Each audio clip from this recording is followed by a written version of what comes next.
From bloated and tired to free and inspired, welcome to Free and Inspired Radio with Philip Watkins, your weekly dose of everything digestion and mental health related.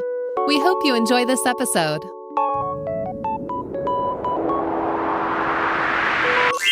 Here is your host, Philip Watkins. Yes. Hi there. Welcome to another episode of Free and Inspired Radio. I'm your host and naturopathic practitioner, Philip Watkins, and I'm grateful to have you with us today. If you're new to the show, well, the title says it all. It's all about feeling free and inspired and exploring the many different avenues you can take to get there. Whether it's deep dives on digestion and mental health solutions, or guests who offer their own stories and answers, I hope I can be the type of guide you can rely on to unlock the agency you have to reach your own mental and physical competency. Let's get started with what's coming up on today's episode. Coming up on this week's show. In episode 7, we explore a concept very close to my heart, nutrition as currency. I've been using this analogy with my patients for over a decade now, and in this episode, we're going to spend some time trying to introduce it to you. Nearly once a day, I hear a familiar request. I want to know if I'm getting what I need from my diet. I hear this request so often that I devoted a section of my website to it. After years of helping people break this question down relevant to their situation, I've created a framework that focuses more on a way of thinking over the long term than the more reductionist way of thinking that we can get bogged down with when focusing on micro and macronutrient intakes. Nutrition as currency happened quite by accident. By explaining the role that vitamins and minerals play within the nutritional biochemistry landscape in the body, I started using the term transactions. This methodology all started around 10 years ago now, and from there I've been able to broaden how looking at your diet and nutrition as you would your finances can offer you the type of structure that actually transcends worrying about the day-to-day. This episode introduces the philosophy of nutrition as currency, and hopefully it allows you to see one of my clinical pillars as well, nutrition as therapy, in a way that help you get what you need from your diet and eliminate the worry of whether you are doing the right thing for your health and the health of those that rely upon you. So let's look into it a little bit further. So financial debt and dietary deficiencies in the developed world look remarkably similar.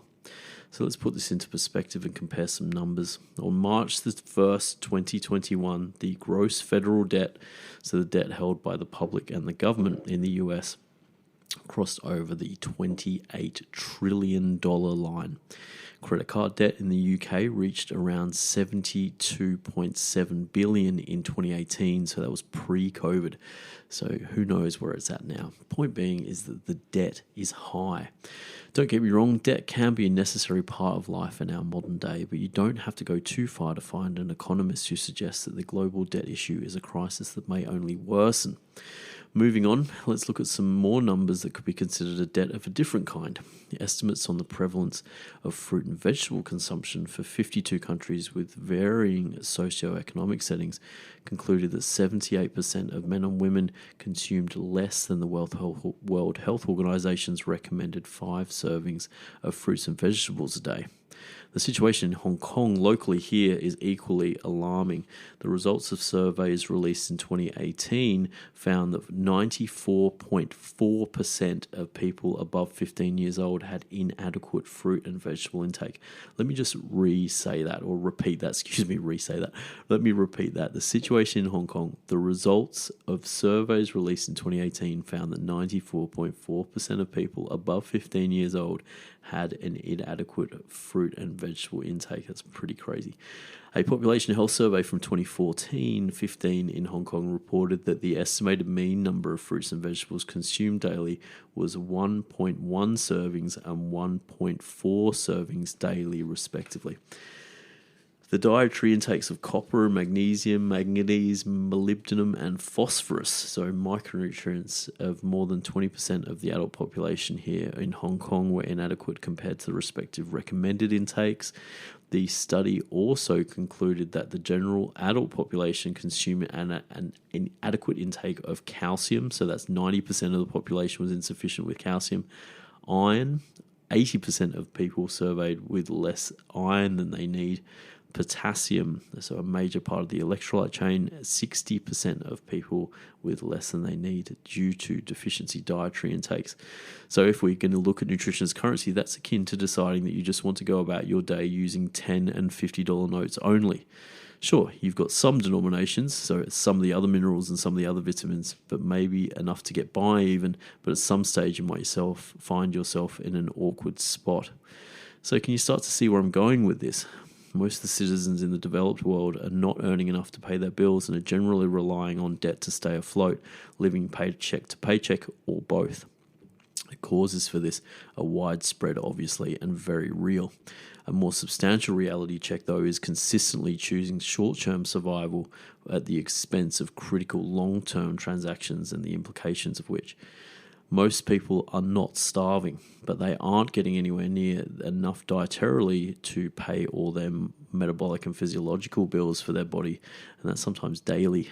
This deficit in vitamins, minerals, and phytonutrients, so if you're new to phytonutrients, they're non-nutritive ingredients that are beneficial to the body that you get from fruits and vegetables.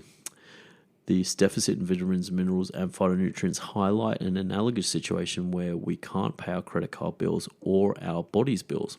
Either way, you look at it, for the majority, it can be challenging to get ahead and reach a point where you're investing for your future financially. But when it comes to your diet and nutrition, you actually have a lot more power in your own hands.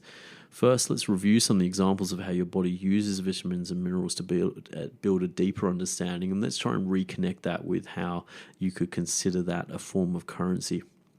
So for some patients, it's actually worth the price of admission alone when we go through this in person, but I'm grateful to be sharing it here with you. Let's look at how your body creates energy, brain chemicals and other essential compounds from your protein, carbohydrate, and fat intake. So let's use carbohydrates as an easy example. So when you eat a form of carbohydrate, one of the first things that happen is its deconstruction by the digestion into glucose and other simple sugars.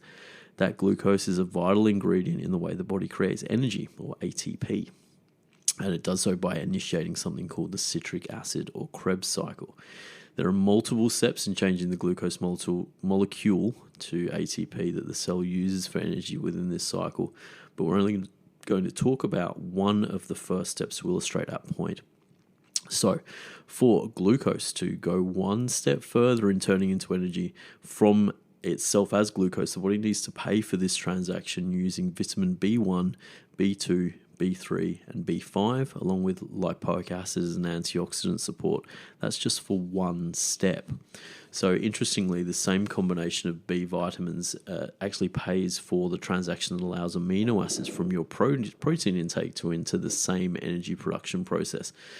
Now, imagine thousands of those types of transactions within your brain, organs, tissues, all requiring similar combinations of vitamins and minerals to have their transactions paid, or to even just get further down a process that has multiple steps.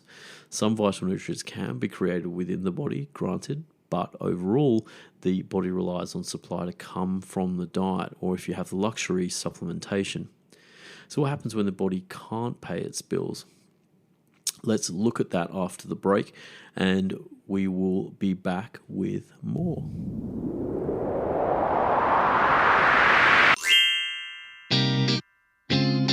Whew, time to take a break.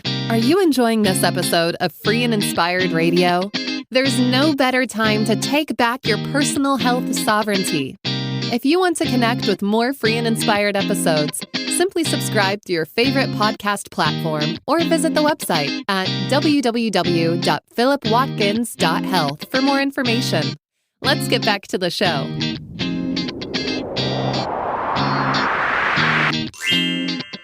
Welcome back to Free and Inspired Radio. You're listening to episode 7. Today, we're talking about something that's very close to my heart, nutrition as currency. And we're trying to create an analogy here to help you understand how your body uses your vitamins and minerals. So in the first part of the show, we went through Some of the comparisons I've been making towards how vitamins and minerals kind of align with how we use money in the modern day and how your body uses some of these vitamins and minerals or micronutrients as a way to pay for transactions in the body. One of the things we left before the break was what happens when the body can't pay its bills. I'm hoping that this is starting to come together. Previously, we compared financial debt to a dietary deficiency in the sense that in both situations, we see them born out of there not being enough money to cover immediate expenses.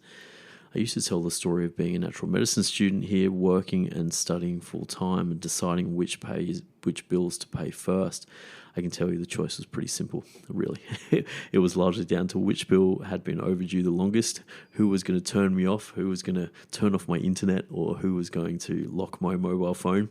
I had no sense of managing my financial budget in a way that would cover all the bills as they came in, let alone trying to save for a rainy day. I just wanted to avoid my internet getting turned off or trying to make a call and not being able to, which was happened actually embarrassingly way too many times for me to admit on this podcast to the public. So getting into this situation with your diet is actually quite easy as well. But the good news is that you can make some different choices today, tomorrow, or the next day that will actually almost immediately affect getting your body's bills paid. So prioritizing the short-term over the long-term game can lead to undesirable consequences with both your money and your diet. So don't be me as a student. A study from Bankrate suggests that 39% of people don't save anything because their expenses don't allow it. So one of the reasons why I brought this particular statistic up is that this situation can explain what is happening to those high percentages of people who don't consume enough fruits and vegetables daily. Sure, their body can pay the expenses required to breathe and create energy to some extent, but what happens if the body needs extra resources in an unexpected situation such as an infection? We've all heard the statistics around situations with people face where they cannot pay for an unexpected bill if it were to come around. If this were to happen, how do these unexpected payments get covered? Well, typically, it's a situation of robbing Peter to pay Paul. Let's use zinc, for example. Zinc is often one of the main minerals, and think now denominations of currency perhaps, used in the fast-dividing cells of the body like skin, hair, and nails, and more importantly, has a vital role in the immune system. Imagine getting an infection that will require your immune system to work overtime, increasing the need for zinc to pay more transactions to proliferate your immune cells. If you were deficient, the body might have to take zinc from an alternative process or function it pays for and reallocate it to cover the immune system. Worse still, it simply may not actually be able to pay the extra transaction at all. It turns out this form of triage is how researchers are describing modern-day nutrition and its connection to how not paying your body's bills in the long term leads to disease and, in the worst case, death. So look, can we use science to help validate this? And there are many reasons why our current day, whilst plagued with challenges, is considered a golden age of sorts. Sure, we're not perfect, but we're still grappling with the provision of fundamental human rights in regions of the world, but it's also fair to say that in the developed world, we're not starving. It's for this reason that our previous model or scientific model of diet and nutrition is needed to evolve. For most of us, you included, I would bet, deficiency-based diseases such as scurvy from vitamin C deficiency, beriberi from vitamin B1 deficiency, and rickets from vitamin D deficiency are all hopefully off the list of your health concerns. But this has largely informed the way we structure our diets and the intentions behind forming those structures.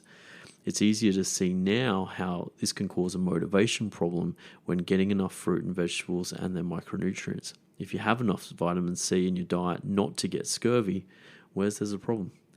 Here's where the science comes in, and more importantly, the work of one of my favorite people on earth, Professor Bruce Ames, and his theory of micronutrient triage. This theory refers to an aspect of natural selection that favors short-term survival at the expense of long-term health. So remember the example I mentioned where if the body can't pay its bills, its automatic decision is to pay for the transaction with the most short-term survival in mind? Well, it sounds pretty similar from my point of view and makes sense to a large extent in the fact that nature is always predominantly concerned with its survival. So why would our bodies act differently? One of Professor Ames's original articles, introducing the theory, suggests that micronutrient deficiencies that trigger his triage theory would accelerate cancer and other late-onset chronic diseases. The same illnesses exacerbated by aging, neural and mitochondrial decay. And if you're new to mitochondria are just the parts of your cells that help create energy. Micronutrient triage is the evolution of how nutrition plays a role in our health, but it also puts the power in your hands. So as the research continues to reinforce Professor Ames's work, the implications for how we treat our diets is enormous. Nearly every pathway for our metabolism requires some form of micronutrient currency to pay for it. Let me repeat that. Nearly every pathway for our metabolism requires some form of micronutrient currency to pay for it. Can you see now why I'm starting to bring nutrition and currency and finance together? You can't walk into a shop and not pay for something. So therefore, you are always going to require money or currency with which to simply exist in some way within our society. This micronutrient triage theory and its evolution deserves its own episode, so you can dive deeper into exactly how these vitamin and mineral deficiencies can cause you problems.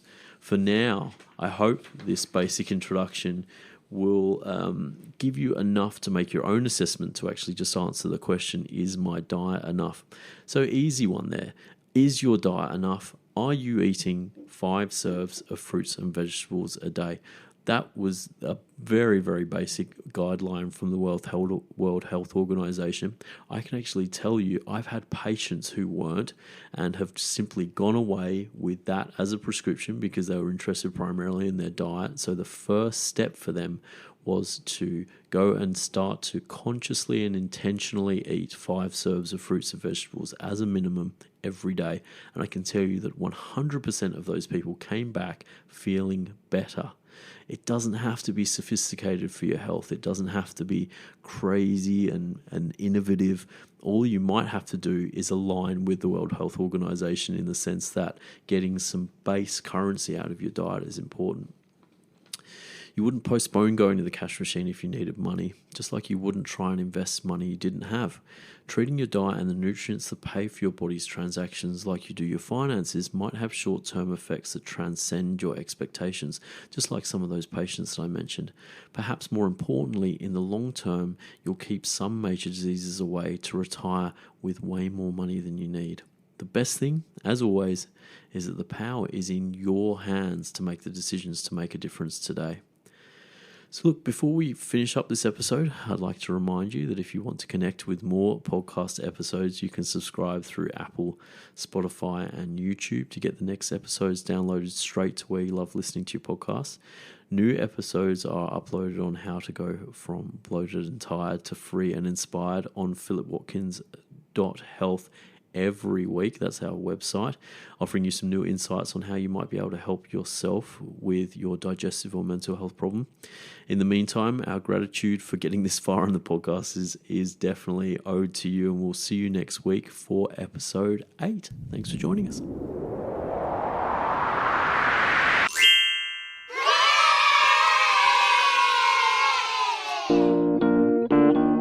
Oh my gosh, you made it to the end.